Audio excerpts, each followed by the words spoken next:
Salam Media Sriwijaya. EP, 23 tahun seorang oknum Bayangkari Polres Banyusin diduga selingkuh. Digerebek suami di hotel dengan pria idaman lain Pil.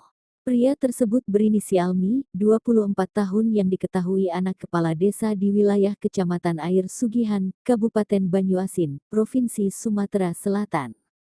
Keduanya berada dalam salah satu kamar saat digerebek.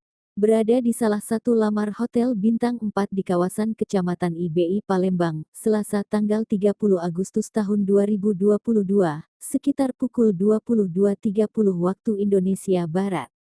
Dia digerebek langsung oleh suaminya Bribda Ab, 24 tahun yang bertugas di Polres Banyuasin bersama personel Paminal Propam Polres Banyuasin dan Polsek Ilir Barat 1 serta kerabatnya. Usai kejadian, Ade Pratama langsung membawa istri dan selingkuhannya itu ke Mapolsek IB1 Palembang. Ade langsung membuat laporan polisi terkait kasus dugaan perzinahan yang dilakukan oleh istrinya tersebut.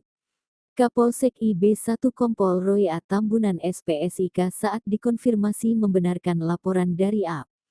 Pelapor sebagai anggota Polres Banyuasin melakukan penggerebekan di hotel di wilayah hukum kita. Tadi malam suaminya menghubungi untuk menghindari hal-hal yang tidak diinginkan dan kita backup, ujar Kompol Roy.